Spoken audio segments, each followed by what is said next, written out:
Sir 80స్లో మీరు start చేసినప్పుడు ఉన్న టెక్నాలజీ మ్యూజిక్ డైరెక్టర్గా ఇప్పుడున్న ఈ టెక్నాలజీలో అంటే మీకు చాలా డెవలప్మెంట్స్ జరిగాయి కదా, చాలా జరిగాయి కదా, అంటే ఇప్పుడు ఈజీ అయ్యిందంటారా? సింపుల్, చాలా ఈజీ అంతేనా? ఎందుకంటే అప్పట్లో 3 ట్రాక్ రికార్డింగ్ ఉంది.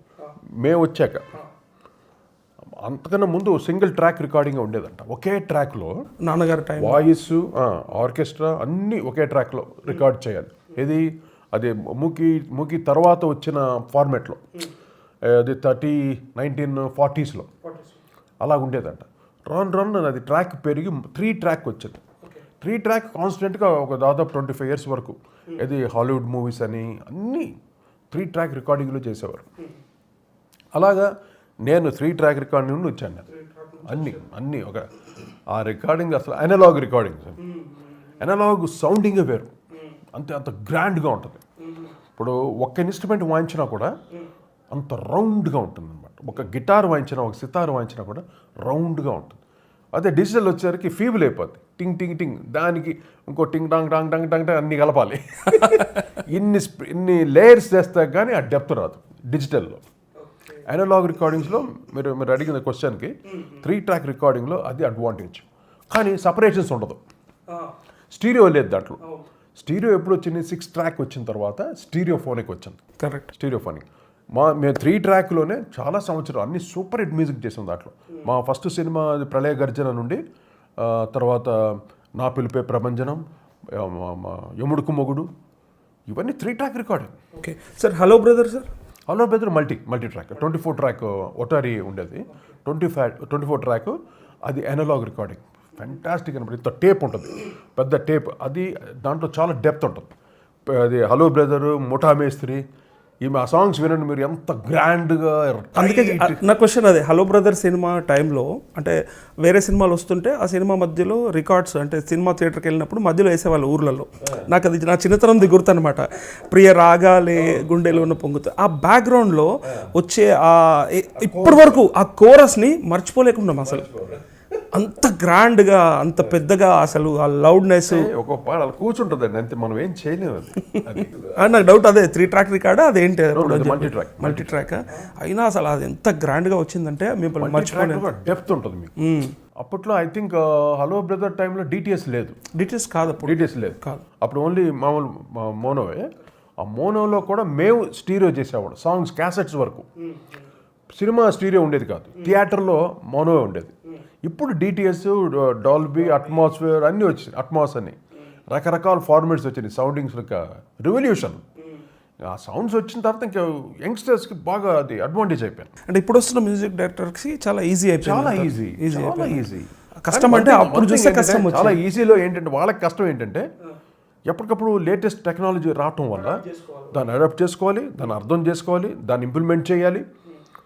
ఎవరికైనా ముందు కాంపిటీషన్ కదా, వాడికైనా ముందు వీడు ఇంప్లిమెంట్ చేయాలి, దాన్ని ఎలా ప్రజెంట్ చేయాలి, అది రీచ్ అవ్వాలి ఆడియన్స్కి. అక్కడ సాఫ్ట్వేర్స్, రకరకాల సాఫ్ట్వేర్లు వచ్చేసినాయి. అందులో ప్రాసెసింగ్ అనేది ఒక్కొక్కరు ఒక్కొక్క స్టైల్లో ప్రాసెసింగ్ చేస్తాడు. ఇప్పుడు ఏఆర్ రెహమాన్ అంటే వాడి స్టైల్ ఒకటిగా ఉంటుంది, మణి శర్మ అంటే వీడి స్టైల్ ఒకలా ఉంటుంది, ఒక్కొక్కరు ఒకలా ప్రాసెసింగ్. హారిస్ జయరాజ్ అంటే తను ఒక స్టైల్ ఆఫ్ ప్రాసెసింగ్. అంటే దే ఆల్ అంటే కీబోర్డ్ ప్లేయర్స్ నుండి మ్యూజిక్ డైరెక్టర్స్ అయ్యారు కాబట్టి వాళ్ళకి ఆ టెక్నాలజీ వైజ్ బాగా దాంట్లో బాగా అలవాటు, టచ్ ఉంటుంది. కరెక్ట్. మేమేంటి, మాకు ఓన్లీ కంపోజర్స్ అరేంజర్స్ టోటల్గా అలాగే చేసే విత్ లైవ్ ఆర్కెస్ట్రా చేసేవాళ్ళు. వీళ్ళు అలా కాదు, ఓన్లీ కీబోర్డ్ పెట్టుకొని చేసేవాళ్ళు. అందువల్ల నేను లైవ్ చూసాము. ఈ సెక్షన్ కూడా మేమే ఎంకరేజ్ చేసాం. కీబోర్డ్ ప్లేయర్ని ఈ ప్రోగ్రామింగ్ చేయించింది నేను, Raj. Only we are the number first అనమాట. అంటే ఇళయరాజా గారి దగ్గర వేరే గ్రూప్ ఉండేది, అది చాలా మైల్డ్గా ఉంటుంది. మా దగ్గర వచ్చేసరికి ఇంకా grandeurness with live orchestra, electronics ఉండేది. ఓకే. అలా ప్రోగ్రామింగ్ అంటే రిథమ్ ప్యాటర్న్స్ కానీ అండ్ ఎలక్ట్రానిక్ ప్యాటర్న్స్ యాడ్ చేసి వాటిని అన్నింటినీ కంప్యూటరైజ్ చేసి సింక్ చేసి వీటితోటి ఆర్కెస్ట్రా యాడ్ చేస్తామండి. ఇప్పుడు మీరు ప్రియ రాగాలంతా విన్నారు, ఎలక్ట్రానిక్ ఉంటుంది, ఆర్కెస్ట్రా ఉంటుంది, కోరస్ అన్నీ ఉంటుంది.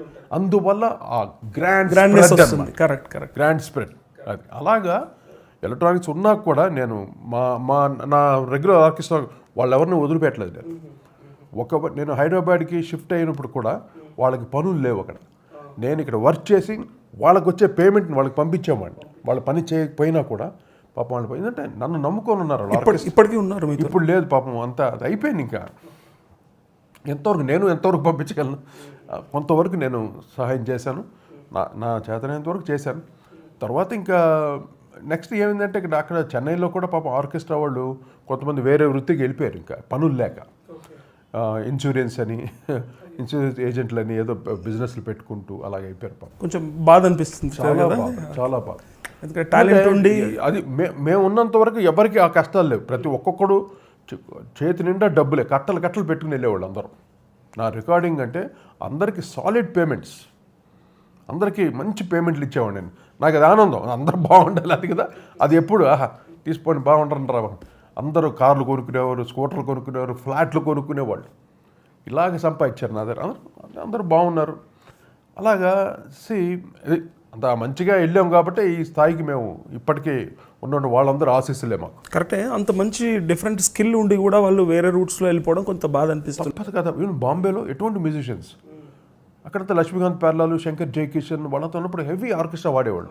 ఎప్పుడైతే ఎలక్ట్రానిక్ రెవల్యూషన్ వచ్చేసరికి ఎవరికి పనులు లేకుండా పోయింది. అంత కీబోర్డ్లు వచ్చేస్తున్నాయి, ఈ శాంపిల్స్ వచ్చేస్తున్నాయి. దానివల్ల టోటల్గా పని అనేది అందరికీ చాలా దెబ్బ అయిపోయింది మ్యూజిషియన్స్కి.